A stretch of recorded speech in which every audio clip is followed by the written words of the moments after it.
Je m'appelle Jason Miller et je travaille comme ouvrier dans une petite usine. J'ai commencé à travailler juste après avoir obtenu mon diplôme de fin d'études secondaires, sans aucune qualification formelle. Je n'ai jamais pu me permettre de quitter mon emploi, même si le salaire était très bas. Bien que nous ne soyons qu'au milieu du mois, je n'ai qu'un seul billet de $100 dans mon portefeuille. J'avais environ $500 à la banque, je pensais donc que je me débrouillerais. Soudain, j'ai remarqué une jeune fille débrailler devant moi. Elle portait un uniforme de lycéenne, mais il était clair que ce n'était pas celui d'une école voisine.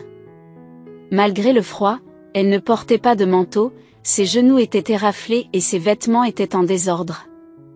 Je n'ai pas pu m'empêcher d'être curieux de savoir ce qui n'allait pas chez cette fille, et je me suis arrêté pour la regarder. Je me suis demandé pourquoi elle était assise là à cette heure. Peut-être se sentait-elle mal. Elle se frottait les jambes et les mains pour se réchauffer. De temps en temps, elle respirait sur ses mains pour réchauffer le bout de ses doigts gelés. Si je la laisse, elle risque d'avoir des ennuis. Alors, que dois-je faire? J'ai décidé d'aller dans un café voisin, j'ai acheté des boissons chaudes et des beignets, et j'ai marché jusqu'à elle. En m'approchant, la fille semblait nerveuse, comme si elle avait peur. Et, bonsoir, n'ayez pas peur. Je ne vous ferai aucun mal. J'ai remarqué que tu avais l'air d'avoir froid, alors j'ai voulu t'aider. Voulez-vous ceci? Je lui ai offert un thé au citron fraîchement acheté. Elle a pris le thé au citron en hésitant et l'a porté à sa joue. Pour vous réchauffer, vous n'avez pas faim? Avoir faim peut vous donner encore plus froid. Tu veux manger ça? Ne sachant pas ce que les adolescents aiment, j'ai choisi au hasard un beignet. Je me demandais si elle l'accepterait. Mais la jeune fille a dit d'une petite voix merci et l'a pris. Tu ne rentres pas chez toi? Elle a secoué la tête, mais n'a rien dit. Se pourrait-il qu'elle se soit enfuie de chez elle? Je l'ai pensé, mais j'ai eu peur de trop m'impliquer. Je ne savais pas quoi faire. Puis, le vent a fait voler sa jupe. J'ai été frappé par la vue de ses jambes, couvertes de blessures douloureuses. Elle a rapidement baissé sa jupe pour les cacher, mais j'avais déjà vu les blessures. Quelqu'un t'a fait ça? On t'a battu ou quoi? J'ai demandé, mais elle s'est raidie et ne semblait pas vouloir parler. D'accord, désolé, il y a des choses dont tu ne veux pas parler, n'est-ce pas? Ce n'est pas grave. Tu n'es pas obligé de parler si tu ne veux pas. Mais si tu restes ici, tu pourrais te faire attraper par de mauvaises personnes. Et si tu rentrais chez toi? Suggérai-je gentiment. Non, je pensais aller chez mon père, mais c'est loin, a-t-elle répondu d'une petite voix. Chez son père. Cela signifiait qu'elle était actuellement avec sa mère. Je ne savais pas ce qui lui était arrivé, mais la situation n'avait pas l'air de se résoudre facilement. Pourquoi n'appelles-tu pas ton père? Peut-être qu'il peut venir te chercher. Je ne connais pas le numéro de téléphone, je n'ai même pas de portable non plus, dit-elle. J'étais surpris qu'une adolescente d'aujourd'hui n'ait pas de téléphone portable. Tu connais l'adresse? Elle acquiesce et me montre un petit bout de papier avec une adresse que je ne reconnais pas. C'est là que vous pouvez le rencontrer, a-t-elle acquiescé. Ça a l'air loin, mais je n'en suis pas sûre. En plus, il est déjà tard, en disant cela, j'ai sorti mon smartphone et j'ai cherché l'adresse. Ce qui est apparu, c'est Greenwood Group. Une entreprise de construction. J'ai peut-être noté le numéro sur un bout de papier que je lui ai rendu. Voici le numéro de téléphone que j'ai trouvé en cherchant cette adresse. Vous devriez l'appeler demain. Tu auras probablement des nouvelles de ton père. J'ai trouvé Greenwood Group, donc peut-être que ton père travaille pour une entreprise de construction. J'espère que tu pourras le voir, dit-elle avec un sourire radieux. D'accord, vous devriez rester dans un hôtel proche ce soir, je vais faire une réservation pour vous. Vous pouvez rester seul, n'est-ce pas? J'ai répondu, Je n'ai pas d'argent. Je n'avais pas beaucoup d'argent, même si j'avais un billet de $100 dans mon portefeuille. Il suffit peut-être de savoir que je l'ai assurée de ne pas s'inquiéter, car je pouvais la couvrir pour une nuit. Après un bain chaud et une bonne nuit de sommeil dans un lit, elle devrait appeler son père, mais comme je ne pouvais pas la rembourser, elle ne devait pas s'inquiéter. Elle devait juste espérer pouvoir rencontrer son père. Sur ce, j'ai fait une réservation dans un hôtel voisin. Je l'ai emmenée là-bas, où le petit déjeuner était inclus pour $100. J'ai parlé au personnel de l'hôtel et lui ai remis l'argent. Je leur ai également demandé de l'autoriser à passer un appel téléphonique dans la matinée, puis je me suis séparée d'elle. J'avais l'impression d'avoir fait une bonne action. Mon portefeuille était vide, mais le fait d'avoir pu aider cette fille m'a fait du bien. Quelques jours plus tard, alors que je rentrais chez moi, j'ai reçu un appel du directeur de l'usine, Smith. C'était la première fois que le directeur m'appelait depuis que j'avais commencé à travailler à l'usine. Je suis entrée dans son bureau d'un air nerveux. L'homme à l'intérieur était vêtu d'un costume coûteux, ce qui était inattendu pour le directeur d'une petite usine. Cela m'a semblé étrange. « Vous vous appelez Jason ? » ?»« Oui, monsieur.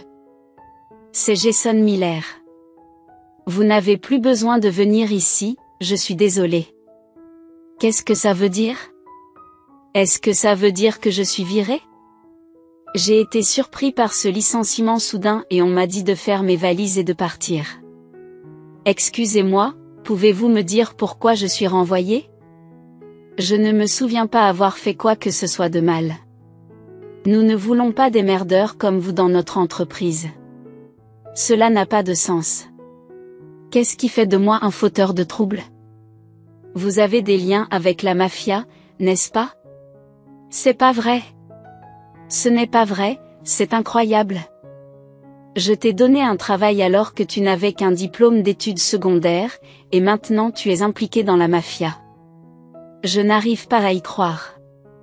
Il doit y avoir une erreur. Je n'ai jamais eu affaire à la mafia et elle ne m'a jamais dérangé. Vous êtes libre d'exprimer vos pensées, mais la réalité est que la mafia enquête sur vos liens avec notre entreprise. Nous ne pouvons pas engager quelqu'un qui a ce genre d'association. Nous n'avons jamais eu l'intention d'engager un diplômé de l'enseignement secondaire. L'ancien directeur exprimait des sentiments positifs, suggérant que la motivation était suffisante, même pour des diplômés du secondaire. Toutefois, cela m'a causé de sérieux problèmes. Comprenez-moi bien, je n'ai aucun lien avec la mafia. Si je perds ce travail, comment vais-je survivre ? Il m'est indifférent que vous vous retrouviez dans une situation désespérée. Ce n'est pas mon problème. Pourquoi ne pas demander de l'aide à la mafia ? Je suis certain qu'ils vous aideront. Je n'ai vraiment aucun lien avec la mafia. Il doit y avoir un malentendu. Ne me licenciez pas, s'il vous plaît. Non, la décision est définitive. Nous ne voulons pas d'individus aux affiliations douteuses dans notre petite usine. À l'avenir, veuillez vous abstenir de faire de fausses déclarations. Je ne suis pas malhonnête. Je n'ai jamais fréquenté de tels individus. Vous fréquentiez des fauteurs de troubles au lycée ? Est-ce le genre de personnes que vous voulez fréquenter ? Je suis désolé, Monsieur Smith, mais j'ai été honnête avec vous. Veuillez partir. J'ai demandé au bureau de vous indemniser pour aujourd'hui. Je ne veux pas que vous reveniez dans notre entreprise, et je l'ai dit clairement à plusieurs reprises. Je crois qu'il y a eu un malentendu, mais il a refusé d'écouter. Il m'a regardé comme si je ne valais rien et a fait un geste vers la porte en disant « C'est tout ce que vous avez à dire ? J'ai entendu votre explication et c'est suffisant. Maintenant, partez, s'il vous plaît. J'ai du travail à faire. » J'ai compris que c'était la fin. J'ai reçu une petite enveloppe au bureau, qui contenait mon dernier salaire de l'entreprise à laquelle j'avais consacré 15 années de dur labeur. Cela m'a semblé tellement insignifiant de tout arrêter avec cette petite enveloppe. Lorsque j'ai fait mes adieux à mes collègues, ils ont exprimé leur incrédulité en disant « Pourquoi pars-tu si soudainement ?» C'est absurde. Malgré leurs regrets, mon départ n'a pas modifié la décision du directeur. Personne ne voulait lui faire part de ses sentiments par peur d'être licencié à son tour. En quittant l'entreprise où j'avais travaillé pendant 15 ans, je me suis demandé ce que j'allais faire ensuite. J'ai été soudainement licencié et tout ce que j'avais, c'était une mince enveloppe. J'espérais trouver un autre emploi avant que l'argent ne s'épuise. Alors que je marchais, j'ai remarqué qu'une voiture noire s'arrêtait à proximité. J'ai levé les yeux et j'ai vu qu'il s'agissait d'une voiture de luxe. J'ai supposé qu'elle appartenait à une personne importante en visite à l'usine et j'ai pensé qu'elle devrait se dépêcher de monter à bord. Le conducteur, qui portait des gants, est descendu de son siège et a ouvert respectueusement la portière arrière. Un homme vêtu d'un costume de luxe et une jeune fille sortent de la voiture. L'homme a demandé à la fille si la personne qu'il rencontrait était la bonne, et la fille a hoché la tête en signe de confirmation. En la voyant hocher la tête, je me suis exclamé « Oh, tu es la fille de tout à l'heure. Tu as donc rencontré ton père. C'est merveilleux. Je suis vraiment contente que tu aies pu le rencontrer en toute sécurité, malgré mes récents chagrins. » Je lui ai parlé, elle a souri et m'a serré dans ses bras en disant « Grâce à vous, ma fille a pu venir me voir en toute sécurité. Merci. Vous êtes son père, c'est formidable. » Je m'inquiétais pour elle, mais je n'avais aucun moyen de vous contacter après cela, ai-je dit. Au fait, vous quittez l'entreprise si tôt. Tu as un endroit où aller? Oh oui, quelque chose comme ça, ai-je forcé un rire sec. Il était hors de question que je dise à quelqu'un que je venais de rencontrer que je venais d'être licencié, surtout pas à quelqu'un qui est probablement le président de l'entreprise. Je l'ai reconnu comme tel à cause de sa voiture de luxe et de son apparence bien habillée. Je ne devrais pas parler à quelqu'un comme lui. Si vous n'êtes pas pressé, j'aimerais vous témoigner ma reconnaissance. C'est bientôt l'heure du déjeuner, que diriez-vous d'un repas? Non, merci. C'est trop. Je ne pourrais pas accepter votre gratitude pour quelque chose que je devrais naturellement faire, ai-je répondu. Allez, viens. Ne sois pas comme ça. Si vous avez d'autres projets, je n'insisterai pas, mais si vous êtes libre, pourriez-vous vous joindre à moi? Je ne me sentirais pas bien de vous laisser partir sans vous remercier comme il se doit. Après tout, vous avez sauvé ma fille, et un simple remerciement ne suffit pas. J'ai d'abord refusé parce qu'il n'y avait vraiment aucun endroit où un homme récemment licencié comme moi pouvait se trouver. Cependant, dans un tel état, la recherche d'un autre emploi n'était pas une bonne idée. C'est pourquoi j'ai dit, si vous insistez, j'accepte votre offre et j'ai décidé d'accepter. Je suis monté dans la voiture et on m'a emmené dans un restaurant haut de gamme. Je suis désolé pour ma tenue. Je ne m'attendais pas à manger dans un restaurant haut de gamme, car j'étais en tenue de travail.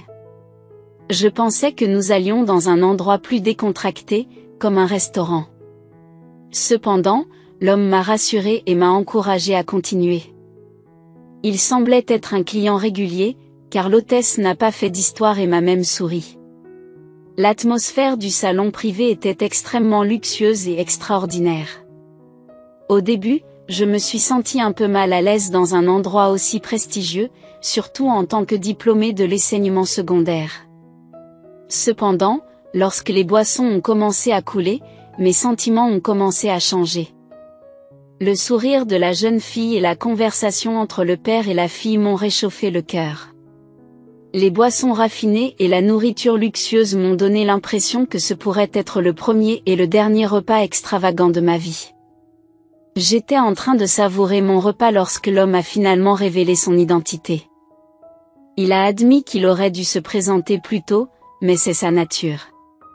Il m'a ensuite tendu une carte de visite qui l'identifiait comme un membre de la famille Greenwood. J'ai immédiatement pensé, oh mon Dieu, il fait partie de la mafia. Je me suis rapidement excusé pour ma réaction. L'homme m'a rassuré en me disant que son appartenance à la mafia ne le définissait pas. Il m'a remercié de l'avoir aidé à retrouver sa fille. Il m'a expliqué que la présence de sa fille au restaurant ce jour-là était due au remariage de sa mère et au déménagement qui s'en est suivi. Son nouveau mari était le vice-président d'une petite usine. Cependant, après le décès de sa mère, la situation a changé pour le pire pour sa fille. Le président de l'usine, qui avait été bienveillant à l'égard de sa fille, est lui aussi décédé.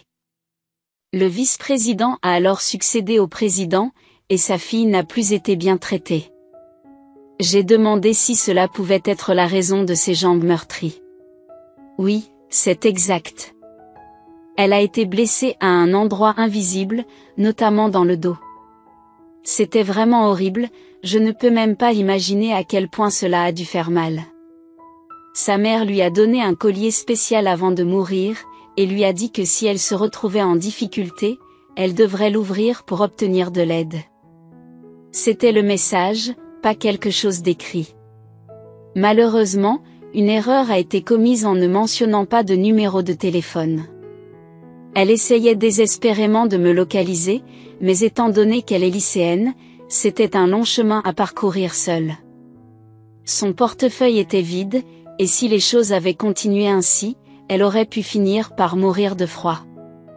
Telle était la situation. J'ai pensé qu'il devait y avoir des circonstances atténuantes. Quant au nouveau mari de sa mère, je ne peux pas lui pardonner. Il lui a fait subir tant de choses. J'ai juré de me venger. Oh, ça ne sonne pas bien pour un membre de la mafia de dire de telles choses, n'est-ce pas? Je comprends votre inquiétude de quitter le travail à une heure aussi tardive. Il semble que quelque chose ait dû se produire. Il est étrange que je partage cela avec quelqu'un que je viens de rencontrer, surtout avec mon patron, mais j'ai été licencié à l'instant même. La raison de mon licenciement était une fausse accusation d'avoir des liens avec des groupes antisociaux. Je n'ai aucune idée de la manière dont cela s'est produit, car c'était totalement inattendu. J'en ai été soudainement informé et j'ai été rapidement licencié. Cependant, la situation a pris une autre tournure lorsque le patron a appelé un cadre et a eu une conversation à voix basse avec lui. Il s'est ensuite exclamé « Idiot !» et s'est tourné vers moi pour s'excuser du malentendu. Il m'a expliqué qu'il s'agissait d'une erreur de leur part, car ils avaient demandé à leur équipe de prendre de mes nouvelles pour exprimer leur gratitude. Malheureusement, lors du contrôle, le nom de notre organisation a été mentionné au téléphone, ce qui a donné lieu au malentendu sur mon implication dans des groupes antisociaux. Il s'avère donc que l'accusation portée contre moi était un véritable coup monté. Je suis vraiment désolé, laissez-moi arranger les choses. Je parlerai au directeur demain, j'expliquerai le malentendu et tout devrait s'arranger. Je vais bien. Ça ne va pas. Vous devez avoir des ennuis, n'est-ce pas? Oui, il serait malhonnête de dire que je n'ai pas de problème, mais retourner travailler sous les ordres d'un tel directeur ne serait que la même histoire. Je ne veux pas travailler sous les ordres de quelqu'un qui ne fait pas confiance à ses employés. Je vois, vous avez donc prévu autre chose? Non, malheureusement. Je n'ai absolument rien honnêtement si je ne trouve rien d'ici la fin du mois, je suis dans une mauvaise passe, mais quand même je pense à rester ferme comme un homme bon sur vous dans ce cas. Que diriez-vous que je vous présente une entreprise dirigée par une de mes connaissances? Ils ne sont pas impliqués avec la mafia ou quoi que ce soit, je pense que mon ami vous apprécierait, non c'est, d'accord. Je veux vraiment profiter de cette offre. Je suis impatient de saisir cette opportunité, mais j'hésite. L'autre partie est liée à la mafia, même si elle le nie. Puis-je lui faire entièrement confiance? Si vous avez besoin d'aide, appelez le numéro de ma carte. Le patron a dit cela en riant, mais un mois plus tard, j'ai eu besoin de son aide. J'avais beau passer des entretiens d'embauche. Je ne trouvais pas de travail. Je pensais devoir me contenter d'un travail à temps partiel. J'ai envie de boire un verre, mais je n'ai personne avec qui boire. Pourriez-vous vous joindre à moi? Ne vous inquiétez pas pour l'argent. Je vous demande juste de la compagnie. Le patron a fait en sorte de m'inviter d'une manière qui ne me gênait pas, même s'il était membre de la mafia. J'ai été surpris de trouver une telle personne et j'ai décidé d'accepter l'invitation au bar. Vous ne semblez pas très exigeant. Ce n'est pas vrai. Je vous propose de sortir et vous préférez un bar à un restaurant chic. Je n'ai jamais été dans un restaurant chic. Honnêtement, cela m'agite. Je me sens plus à l'aise dans un bar décontracté. Je crois que je n'ai pas été très prévenant, pas du tout, en tenant une chope de bière. J'ai dit que je prenais ça, merci, et j'ai bu la bière rapidement. As-tu déjà trouvé un emploi, bien que tu sois diplômé de l'enseignement secondaire? Cela semble assez difficile. J'ai postulé auprès de plusieurs entreprises, mais je n'ai pas eu de chance. C'est une chance. Désolé, oui, je réfléchissais. Pourriez-vous m'aider un instant? J'ai eu l'impression que mon cœur avait sauté un battement lorsqu'il m'a posé la question, comme si la mafia me demandait de lui donner un coup de main. Je ne pouvais pas m'empêcher de penser à quelque chose de bien. Il a continué à parler, mec. Comment pourrais-je refuser? Après avoir entendu sa proposition, il semblait comprendre ma réticence, car sa proposition était loin de ce que j'avais imaginé. Même si je fais partie de la mafia, cela ne veut pas dire que nous ne faisons que de mauvaises choses. Je suis déterminé à obtenir justice pour l'homme qui a maltraité ma fille, justice. Depuis un mois, j'enquête sur la personne responsable des actes horribles qu'elle a subis. Il s'avère que c'est le directeur de l'entreprise où tu travaillais. Il est le directeur de l'usine. Contrairement à l'ancien directeur qui était pratique, portait des vêtements de travail et s'impliquait activement sur le terrain, cet homme porte des costumes coûteux et ne met jamais les pieds dans l'usine. Il réside dans un quartier résidentiel luxueux, à plus d'1 heure de route. Cela explique pourquoi il arrivait toujours en retard, faisant preuve d'un timing classique de dirigeant. Ma fille a été traitée comme sa bonne et il semble qu'elle n'ait même pas été nourrie correctement, car on l'a vue pleurer en mangeant un seul bagel. C'était vraiment si terrible. Oui, c'est vrai. Comment a-t-il pu traiter ma fille de la sorte, marmonna-t-il avec frustration en finissant sa bière. C'est pourquoi je veux absolument me venger au nom de ma fille, mais quand je parle de vengeance, je n'ai pas l'intention de faire quelque chose de mal. Je ne veux pas finir en prison et manquer de temps avec ma fille à cause de quelqu'un comme lui, alors nous allons régler cela légalement. Oui, c'est pourquoi j'ai créé une société. Elle est dans le même secteur, mais ce n'est qu'une façade. Ce que je veux vraiment faire, c'est prendre le contrôle de cette société. Oui, une prise de contrôle. Nous prenons le contrôle et nous éliminons le directeur. J'ai toutes les informations compromettantes sur lui. Il a des dettes personnelles importantes, principalement liées au jeu, et il utilise maintenant les bénéfices de l'entreprise pour couvrir ses dettes. C'est pourquoi les salaires des employés sont si bas. Ils ont diminué de manière significative après le décès de l'ancien directeur. C'est vrai, nos salaires ont fortement baissé après le décès de l'ancien directeur. C'est le plan. Vous travaillez tous pour lui. Alors je veux l'écarter de l'entreprise et créer un environnement où les employés recevront des salaires équitables. Qu'arrivera-t-il à ce directeur s'il est démis de ses fonctions? Je pense qu'il sera confronté à des difficultés financières, d'autant plus que sa femme semble l'avoir épousé pour son argent. Si elle découvre qu'il n'est plus le président, elle le quittera probablement et je veillerai à ce qu'aucune entreprise ne l'embauche. Vous pouvez le faire. Je suis le patron de Greenwood, ce genre de choses est facile pour moi. Je vous ai demandé de l'aide parce que vous avez aussi été affecté par ces actions. J'ai pensé que vous voudriez peut-être vous venger aussi. Oui, je pense que tous les employés ressentiront la même chose une fois qu'ils auront appris la nouvelle. Ils le feront probablement si tout se passe bien. J'ai l'intention de développer l'usine et j'aimerais vous offrir le poste de directeur. Vous avez une bonne compréhension du fonctionnement de l'usine, ce qui fait de vous le candidat idéal pour ce poste. Je sais que je n'ai qu'un diplôme d'études secondaires, mais dans le passé, il n'était pas rare que des diplômés de l'enseignement secondaire occupent des postes de haut niveau.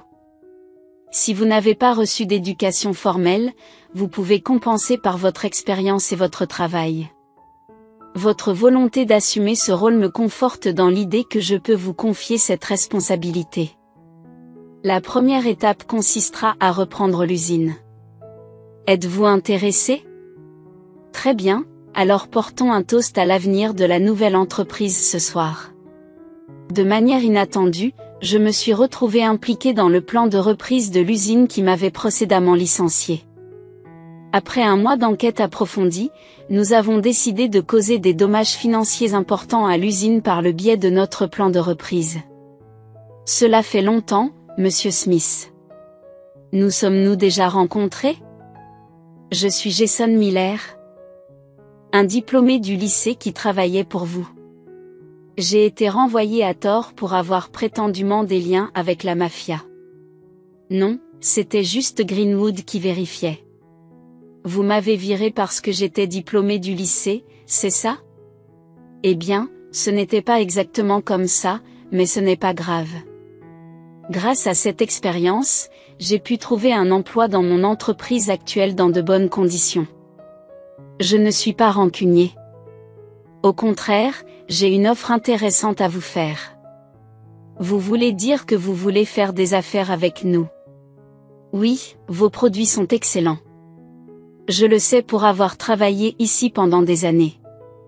C'est pourquoi je veux conclure un contrat de 5 millions de dollars. Oui, j'aimerais que vous livriez cette quantité de marchandises dans un délai de 2 semaines. Une fois la livraison confirmée, nous transférerons les 5 millions de dollars. Ce serait appréciable. Acceptez-vous ce contrat? Naturellement, j'ai posé le contrat sur la table et lui ai demandé de le signer sans en lire le contenu. Il s'est réjoui de la mention des 5 millions de dollars et a signé, tout en étant conscient du manque de compétences administratives du gestionnaire. Je m'y attendais, mais il était tout de même amusant de voir comment un chef d'entreprise se comportait une fois le contrat signé. Il a poussé les employés à bout, exigeant d'eux qu'ils travaillent sans relâche. Alors que les marchandises étaient produites, un problème s'est posé au moment de la livraison. Aucune entreprise de livraison n'a accepté le travail. En effet, Greenwood était intervenu. Désespéré, Smith chercha lui-même un transporteur. C'est alors qu'arrive un camion conduit par un membre de Greenwood. Les marchandises sont chargées et des dizaines de camions se mettent en route, mais ils s'arrêtent en cours de route pour diverses raisons, telles que des dysfonctionnements du véhicule.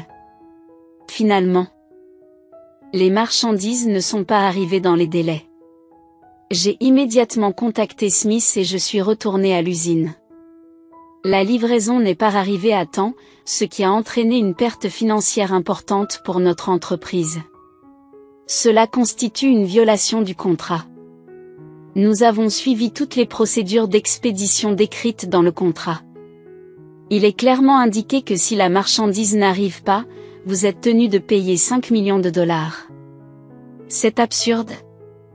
Je n'ai pas connaissance d'une telle disposition, Monsieur Smith, que vous le sachiez ou non. Il est clairement indiqué ici que l'ignorance de la clause n'est pas une excuse. Mon entreprise ne dispose pas de 5 millions de dollars, la seule option est donc de prendre possession de l'usine, comme le stipule également le contrat. Même si le retard a été causé par le transporteur, votre entreprise est entièrement responsable conformément à l'accord que vous avez signé.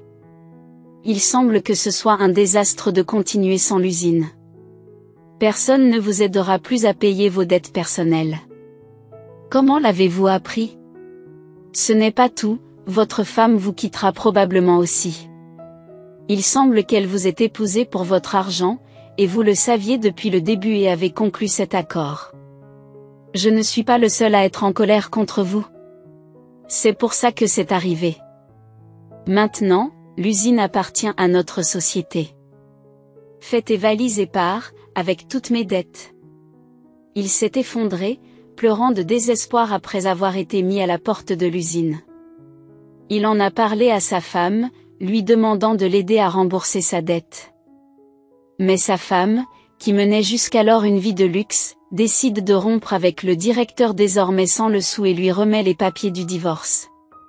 Elle lui demande impitoyablement une compensation, l'ensevelissant sous un montant de dettes inimaginable. Il s'est retrouvé dans une situation désespérée lorsque j'ai rapporté toute l'affaire au patron. Il a exprimé sa satisfaction et m'a félicité. Il ne sera plus jamais engagé par une entreprise. Il comprendra vraiment les conséquences d'une trahison. Oui, je souhaite qu'il soit confronté à de grandes difficultés maintenant. En tant que directeur de l'usine, vous dirigerez la croissance de l'entreprise dans l'intérêt des employés. Est-ce clair pour vous? Non, ce n'est pas le cas. Je n'ai pas fait ça pour moi. Je l'ai fait pour ma fille, pour vous et pour les employés qui travaillent dur à l'usine. Alors, veillez à ce que les employés soient satisfaits. Vous comprenez? Oui, monsieur. Compris. J'ai donc repris mon rôle de directeur de l'usine et mes anciens collègues ont été ravis de me retrouver. Je vous remercie tous d'être restés. Efforçons-nous de développer l'usine et de veiller à ce que chacun reçoive un salaire équitable. Cette usine nous appartient à tous. C'est ce que je leur ai assuré lors de mon discours inaugural. Mes collègues m'ont applaudi et m'ont souhaité la bienvenue.